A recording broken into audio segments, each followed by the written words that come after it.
Ahora, repasen el material en su texto.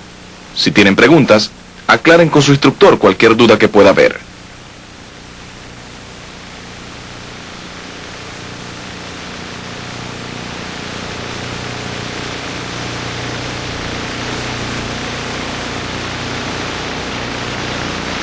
Hasta ahora hemos mirado los 3 circuitos básicos de amplificadores y examinado las características de amplificación de cada uno. En todos los ejemplos que hemos visto hemos usado un circuito de emisor común, un circuito de colector común o un circuito de base común para amplificar una señal.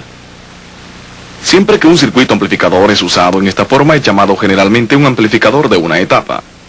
Los circuitos de amplificadores de una etapa trabajan bien para ciertas aplicaciones. Sin embargo, el amplificador de una etapa puede que no dé ganancia suficiente para realizar el trabajo requerido. Cuando un amplificador de una etapa no puede suministrar suficiente ganancia para un propósito determinado, usamos un amplificador de etapas múltiples. El amplificador de etapas múltiples es un circuito amplificador que consiste de 2 o más amplificadores de etapa única conectados juntos. Para conectar juntos amplificadores de una etapa para formar uno de etapas múltiples, tenemos que usar un método de acoplamiento. El acoplamiento se refiere al proceso usado para transferir una señal de la salida de un circuito amplificador a la entrada de otro circuito amplificador. Los circuitos amplificadores de transistores de etapas múltiples usan uno de 3 métodos básicos de acoplamiento: acoplamiento por capacitancia, acoplamiento por transformador o acoplamiento directo. Examinemos estos métodos de acoplamiento. Comencemos por capacitancia. Cuando un amplificador de etapas múltiples está acoplado por capacitancia, se sitúa un condensador en el circuito entre la salida de una etapa y la entrada de la siguiente. El condensador actúa bloqueando la corriente estable o uniforme y dejando pasar la variable. Por tanto, si se usa acoplamiento de capacitancia en un circuito amplificador, una señal variable pasará de una etapa a la siguiente, mientras que la señal estable en la salida de la primera etapa no se sentirá en la etapa siguiente. Por ejemplo, digamos que el voltaje de estado de reposo en la salida de la primera etapa de amplificación en este circuito es de 9 voltios positivos con respecto a tierra. Y el voltaje de estado en reposo en la entrada de la etapa siguiente es de 4 voltios positivos con respecto a tierra. Cuando se aplica una señal variable a la entrada de la primera etapa, la señal es amplificada y superimpuesta sobre el voltaje estable en la salida del circuito. Debido a que los condensadores bloquean las señales estables, los 9 voltios a la salida de la primera etapa son bloqueados y solo pasa la señal variable a la entrada de la etapa siguiente. Por esta razón, el acoplamiento capacitivo es útil cuando se quiere amplificar señales variables. Sin embargo, la desventaja del acoplamiento capacitivo es que tiene una respuesta pobre a las bajas frecuencias. De manera que cuando se quiere amplificar señales de baja frecuencia, generalmente no se usa el acoplamiento de capacitancia. Veamos el segundo método de acoplamiento, el acoplamiento por transformador. En los amplificadores de etapas múltiples que están acoplados por transformador, este se sitúa entre etapas, pero a diferencia del acoplamiento por condensador, el acoplamiento por transformador puede dar cierta amplificación adicional. Por ejemplo, este circuito amplificador de etapas múltiples está acoplado con un transformador elevador de 4-1. Debido a que es un transformador elevador, la señal de voltaje de salida del mismo será 4 veces mayor que la entrada. Los transformadores bloquean también la señal estable de la entrada a la etapa siguiente. Como los transformadores requieren un campo magnético que se expanda y caiga alrededor de la bobina primaria para inducir un potencial en la bobina secundaria, solo el cambio en la señal de salida de la etapa primaria es inducido en la bobina secundaria del transformador. Como solo la bobina secundaria está conectada a la entrada de la segunda etapa, el cambio en la señal de salida de la primera etapa es aplicado a la entrada de la segunda etapa. Claro que se podrían usar otras configuraciones de transformador, reductores u otros dependiendo de la aplicación del circuito. Hay también una desventaja con el acoplamiento por transformador. Tiene una respuesta pobre a las altas frecuencias. El acoplamiento por transformador, por tanto, no es usado generalmente cuando se quiere amplificar señales de alta frecuencia. Otro método diferente es método directo. Cuando un amplificador de etapas múltiples ha de estar acoplado directamente, la salida de una etapa es la entrada de la siguiente. Esta señal de entrada incluye no solo una señal variable, sino también la señal de estado en reposo.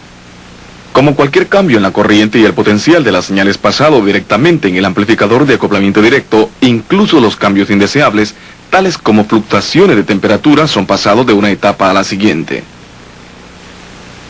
Acoplamiento por capacitancia, por transformador y el directo son los métodos más comunes de acoplamiento de amplificadores. En sus instalaciones encontrarán ustedes que la mayoría de los amplificadores de etapas múltiples están acoplados por capacitancia. Ahora que hemos visto cómo las etapas de amplificación pueden conectarse juntas, veamos un amplificador típico de etapas múltiples y veamos cómo amplifica una señal. Este es un diagrama de un amplificador de 2 etapas acoplado por capacitancia. Consiste de 2 circuitos de emisor común que están conectados juntos en cascada. Esto es, la salida de una etapa está conectada a la entrada de la siguiente. Cada etapa consiste de un transistor NPN, resistencias de polarización, que forman un divisor de voltaje que fija el punto de operación de entrada de cada transistor, una resistencia de estabilización, un condensador de derivación y una resistencia de carga. La señal es acoplada a la entrada de la primera etapa por el condensador de acoplamiento C1 y la señal de salida de la primera etapa está acoplada a la entrada de la segunda etapa por el condensador de acoplamiento C2.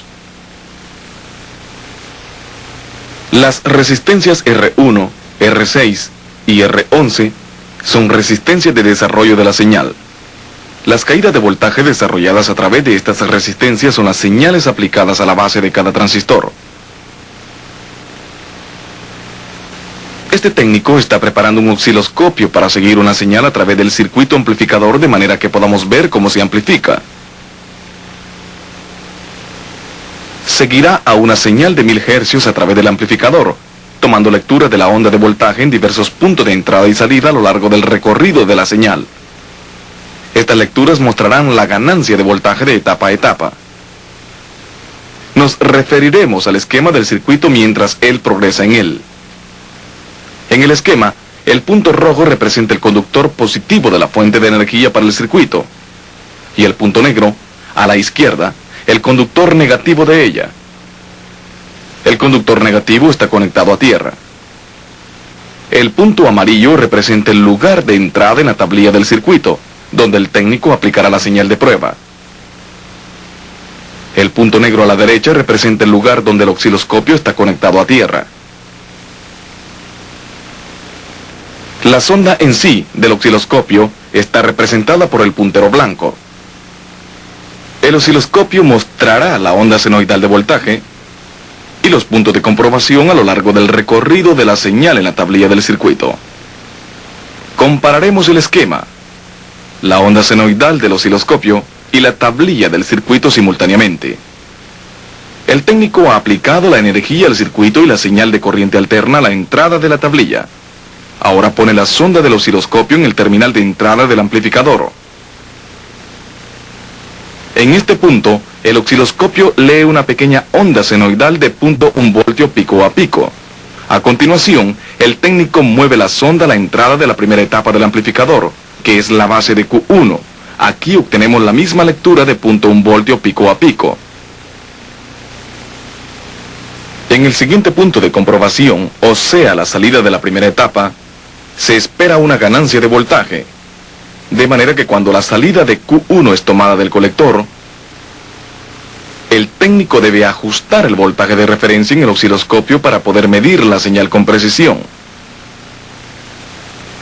El transistor Q1 ha amplificado la señal como esperábamos. Cuando el técnico ajusta el voltaje de referencia del osciloscopio a la gama adecuada, leemos una señal de 0.9 voltios pico a pico.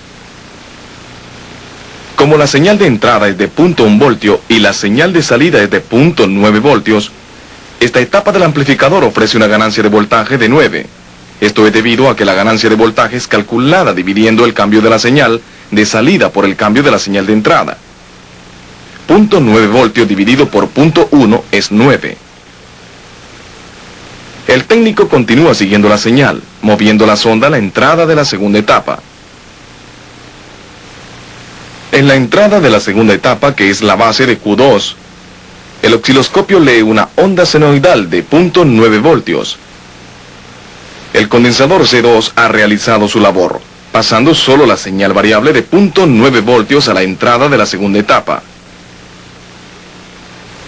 A continuación, mueve la sonda a la salida de Q2 tomada del colector. Por tanto, ajusta el voltaje de referencia del osciloscopio, ya que esperamos que la señal sea amplificada de nuevo por este transistor. En la salida de Q2, el osciloscopio muestra una onda sinusoidal de unos 9 voltios pico a pico. Por tanto, la ganancia de voltaje de la primera a la segunda etapa es de 10. La salida de 9 voltios dividida por la entrada de 0.9 voltios es 10.